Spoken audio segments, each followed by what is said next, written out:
Number theory 15 యూనిట్లో Euler's criterion theorem చూడండి, important ఇది. State and prove Euler's criterion theorem కూడా అడగచ్చు. అంటే దీని మీద అప్లికేషన్ చెప్పాను నేను. థీరం కూడా ఎందుకు మంచి థీరం కూడా చెప్పేస్తాను. థీరం కూడా చూడండి, పెద్ద సింపుల్, పెద్ద కష్టం కాదు. Let p be and r prime. R prime అంటే ఏంటి? పీ నాట్ ఈక్వల్ 2 మాట. ఆర్ ప్రైమ్ 2 అవ్వకూడదు. ఏకి పీకి జీసీటీ 1 అయినప్పుడు A is a quadric residue of P. A is a quadric residue of P అంటే ఏ అనేది ఒక క్వాడ్రిక్ ఈక్వేషన్ సొల్యూషన్ అవుతుంది మాడ్లో పీ అని. If and only if. ఇప్పుడు A power P minus 1/2 congruence to 1 mod P అవ్వాలి. A power P minus 1 bracket పెట్టాలి. దాన్ని ఏమంటాం మనం? చెప్పాం కదా, నెంబర్ అంటామని చెప్పాం దాన్ని. A power P minus 1/2 is congruent to 1 mod P చెప్పాలి. దీన్ని ఫస్ట్ ఏం చేస్తారంటే, ఫస్ట్ నెసరీ కండిషన్ ప్రూవ్ చేద్దాం. ఫస్ట్ నెసరీ కండిషన్ అంటే ఏం తీసుకోవాలి మనం? పీ ఆర్ ప్రైము ఏకి పీకి జీసీటీ 1 అన్నప్పుడు A is a quadric residue of P అయితే A power P minus 1 is congruent to 1 mod P అని చెప్పాలి. అది ప్రూవ్ చేయాలి. కాబట్టి first A is a quadric residue of P తీసుకోండి. అంటే మీనింగ్ ఏంటి? X square is congruent quadric అంటే ఏ అనేది క్వాడ్రిక్ ఈక్వేషన్ సొల్యూషన్ అని. కాబట్టి X square is congruent to X square is congruent to A, X square is congruence to a mod p అవుతుంది రాసాం. Next అంటే ఎక్స్ స్క్వేర్ కూడా దీనికి 2 solutions ఉంటాయి. ఒక సొల్యూషన్ x1 తీసుకోండి. Solution let it solution it be define x square is congruent to a mod p as a solution. Let it be x1 అని తీసుకోండి. అంటే ఇప్పుడు x ప్లస్లో x1 పెడితే x1 square is congruence to a mod p అవుతుంది. Next ఇప్పుడు మనం ఏం ప్రూవ్, అలాగే ఏ ఆర్ ప్రైమ్ అని తీసుకోండి. ఏ అనేది ఆర్ ప్రైమ్ కూడా తీసుకోండి. ఇప్పుడు మనం ఏం ప్రూవ్ చేయాలి? ఇంకా ఏ ఆర్ ప్రైము తీసుకున్నాం, ఏ అనేది క్వాడ్రిక్ రెసిడ్యూ ఆఫ్ పీ తీసుకున్నాం. నెక్స్ట్ మనం ఇప్పుడు ఏం ప్రూవ్ చేయాలి? A power P minus 1 is congruent 1 mod P అని చెప్పాలి. దాని ముందు ఇంకోటి కూడా ఇక్కడ ఉంది, ఏకి పీకి జీసీటీ 1 అని చెప్పాలి. అంటే ఏ ప్లేస్లో ఇప్పుడు మనం x1 రాస్తాం, ఏకి పీకి జీసీటీ 1 అవ్వాలి. అయితే x1కి పీకి కూడా జీసీటీ 1. అలా అవ్వకపోతే ఏమవుతుంది? పీ డివైడ్స్ x1 అవుతుంది. పీ డివైడ్స్ x1 అయితే x1 is congruent to 0 mod p అవుతుంది. అంటే x1 square is congruent to 0 mod p అవుతుంది. కానీ ఎక్స్ స్క్వేర్ దాని కాంగ్రెన్స్ అవ్వాలి ఏకి, 0 కాకూడదు. అందులో కాంట్రాక్షన్ వస్తుంది. దేర్ ఫోర్ పీ ఏమవ్వాలి? x1కి పీకి కూడా జీసీటీ 1 అవ్వాలి.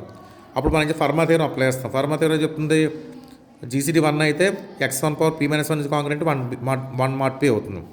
2తో డివైడ్ చేసి 2తో మల్టిప్లై చేయండి లోపల. అంటే x1 square whole power P minus 1/2 is congruent 1 mod p, అంతేనా? కానీ x1 స్క్వేర్ అంటే ఏంటి మనకి? ఇక్కడ x1 స్క్వేర్ ఈజ్ కాంగ్రెంట్ ఎంత తీసుకున్నాం మనం? x1 స్క్వేర్ ఈజ్ కాంగ్రెంట్ ఏ తీసుకున్నాం. దేర్ ఫోర్ ఈ x1 స్క్వేర్ ప్లేస్ ఏ రాయొచ్చు. రాస్తే A power P minus 1/2 is congruent 1 mod P అయింది. నెసరీ కండిషన్ ప్రూవ్ అయింది. సఫిషియెంట్ కండిషన్ ఏం తీసుకోవాలి? A power P minus 1/2 is congruent 1 mod P అని తీసుకోవాలి. ఏకి పీకి జీసీటీ 1 అని తీసుకోవాలి. మనం ఏం ప్రూవ్ చేయాలి?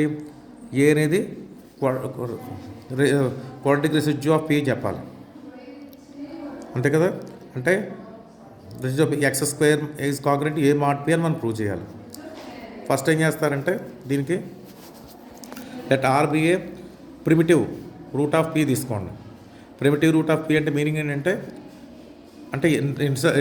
ఆర్ పవర్ అంటే ప్రిమిటివ్ రూట్ ఆఫ్ పీ అంటే are power K is congruent A mod p అవుతుంది. ఆ కే అనేది ఎక్కడ ఉంటుందని మనకి పీ మైనస్ 1 మధ్యలో ఉంటుంది. ఇప్పుడు బోత్ సైడ్స్ మనం అంటే దీన్ని యూజ్ చేయాలి కదా. మరి A power P minus 1/2 is congruent 1 use చేయాలి. కాబట్టి ఏం చేస్తారంటే ఈ R power K is congruent A mod P ఉంది కదా, దాని power both sides P minus 1/2 రాయండి. అంటే are power K into P minus 1/2 is congruent ఈ పవర్ పీ మైనస్ 1/2, అంతే కదా? A power P minus 1 is congruent 1 mod P మనం assume చేసుకున్నాం. అర్థమైంది? ఇది కాన్వర్స్లో ఎజ్యూమ్ చేసుకుంటున్నాం. A power P minus 1/2 is congruent 1 అనేది ఎజ్యూమ్ చేసుకుని ఏ అనేది క్వాడ్రాటిక్ రెసిడ్యూ ఆఫ్ పీ అని చెప్పాలి. అంటే x square is congruent A mod P అని ప్రూవ్ చేయాలి. అది దానికోసం మాట ఇక్కడ.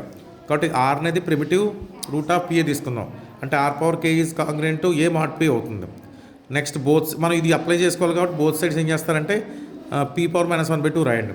పీ పవర్ మైనస్ 1/2 చేస్తే అవుతుంది మనకి ఏ పవర్ పీ మైనస్ 1/2 1 అయిపోతుంది. కాంగ్రెస్ టు 1 అవుతుంది. అంటే మొత్తం మీద వచ్చినట్టు మీకు R power K into P minus 1/2 congruent to 1 వచ్చింది.